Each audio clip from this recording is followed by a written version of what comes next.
Sir, you're unmuted. All right, thank you. All right, welcome to our policy review committee meeting for September 1st of 2020. I'll call this meeting to order. You have the minutes from the May 6th, 2020 meeting, which was the last meeting of this committee. Are there any changes or corrections to the minutes from May 6th? I didn't see anything I reviewed. If there are no corrections to the minutes, I'm going to ask that they be approved by unanimous consent unless any of you object. Okay, the minutes will be approved by unanimous consent. We don't have any unfinished business items. We'll go right into the two policies that are scheduled for review today. One is contractual authority of the school superintendent. Everything that's highlighted in yellow are the additions, proposed additions to the policy. For the most part, what it does is that it allows the school superintendent to enter into contracts on behalf of the school board. We have been a little inconsistent, I think, in terms of what contracts are signed by the school superintendent, what contracts are signed by the school board. And sometimes what has happened is that you will get these resolutions that will authorize the chair and the superintendent to approve a bid award and enter into a contract. And the reason why you get those, and you get those with some degree of regularity, is because things occur in between board meetings. Right. That need attention. And so that's the reason why you've been doing it that way. I also gave you the a breakout chart that lists other school divisions in our region. That, and you will see, for example, Norfolk, they designate their superintendent with contractual authority, so he can sign contracts on behalf of the school board. And he's also able to designate people to in that capacity as well. And so if you look at the chart, and also behind the chart, you actually have the policies from those various school divisions. With all of them, you will find that the contractual authority is with someone other than the school board. And I think that the reason it is set up that way is a matter of just being practical. I mean, you got things that happen every day. You have contracts coming up on a pretty regular basis that will need to be entered into. And the school superintendent or whoever the designated person is cannot enter into a public contract without complying with the procurement laws. And so there are restrictions in terms of what someone can do anyway. So that is the reason why that change is being suggested. And this was also something that was discussed with the purchasing department because they saw a need for something of this nature. I looked at it and I read through what you had written and the changes that were suggested, and thought about some of the questions that had been asked. In prior meetings, it just makes sense because sometimes we have things that would come up, and sometimes nobody questioned anything. Sometimes we have things that would come up, and then sometimes there would be questions about these. So it just made sense to go ahead and do this. So I don't have any objection to the changes. And if you recall, when at the last, I think it was the last school board meeting, where the superintendent was given the authority to enter into contracts virtual. During the virtual time. Yeah, and that is because we did not have a policy in place that would give them that authority.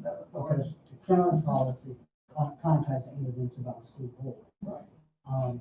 And just like with the whole virtual setup, there are things that need to be purchased, that will need to be acquired in between board meetings. It gives greater flexibility.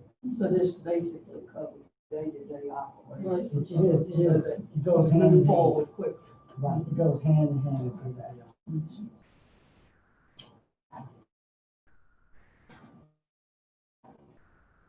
And so the truth, I wondered about that, with regard to what things we should be even involved in, and what things we shouldn't do.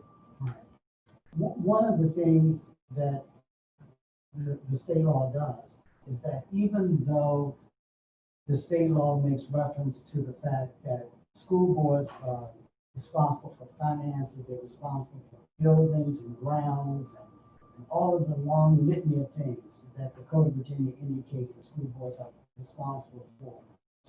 It is true that the final authority rests with the school board. However, the way in which the school board carries out its operation is by delegating responsibilities. Otherwise, the school board would have to be meeting every single day.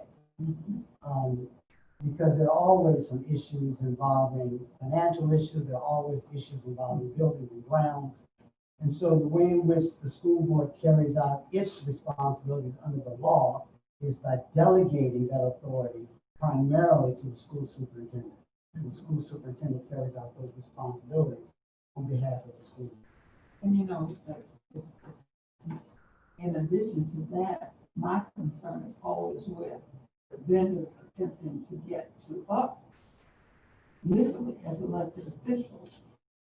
How much contact should we be having with individuals who are trying to make deals with the school system for service? So for things they want the school system to purchase. As elected officials, I always direct vendors away from me and back to the purchasing process. And that's what you should do. You Rather should than, not, you should right, not have. because I should not have contact with people trying to get a direct link to me over and above the purchasing department and people designated for those administrative tasks. And, you know, I always tell them, this is the wrong person. And if you get in touch with me first, then when I see your name come up, I can't even vote. I have to back out of all of this because I don't have anything to do with it. Right. Yeah, it's important, I guess, the short answer is that it's always important to stay in your lane. Right. And so, you know, once you get outside of that, it creates all kinds of problems. Not only for the school board, but it will also create problems. The other policy that you have, if there are no objections to that, we'll also just handle that by unanimous consent, which may want to go before the board for the first reading. I don't think you will. Do we happen to know whether there's any way to get this on first reading in this meeting, or will it have to wait for the October meeting? I think this would be fine. Is this September? For the first reading. First reading, okay. All right. We'll plan to have it on for first reading next week. The other policy regards appearances before the school board. The policy as it stands now, it references community. And in order to make it clear that the community to which the policy refers is the Suffolk community, the word Suffolk is being recommended to be inserted. So that those who will be coming to speak before the school board, assuming this policy is adopted, will be members of the Suffolk community. And I think that's important because I think. And the time limit will continue to be the same. Yes, nothing else is, right, Nothing else has changed. Nothing else has changed. Other than introductory stuff. other than the reference to Suffolk. Okay. That's what I read. I have no problem with that. I don't know. And But I that, think we could get that on this way. and that will probably also mean when someone comes, assuming it's passed, that when someone comes to speak before the board, you need to be sure they give you their address. Right. Their address, to make sure they even have standing.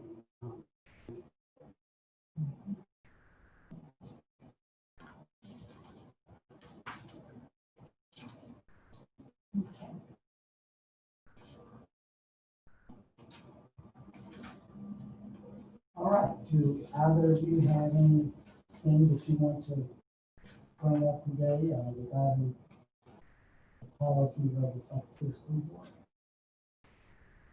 I don't. Well, All right, well, if not, I think that concludes our meeting. You will be getting, we're in the process now of finalizing a list of policies that will be coming out to you. And we are hopeful that you'll be able to get that out to you within the next week or so. okay. So once you get that booklet, we can then look at scheduling the quarterly meetings, which I believe we had earlier mentioned. Okay, okay, And you say, well, I want to get that booklet next week or Within something. the week or so. okay, It's about 50 policies, okay, a little bit. okay. Right. And so Get it all we'll be together. breaking those up into the quarterly meetings. You Right. Let us know which ones. Right, Okay, we'll break those up. Like we did. Right.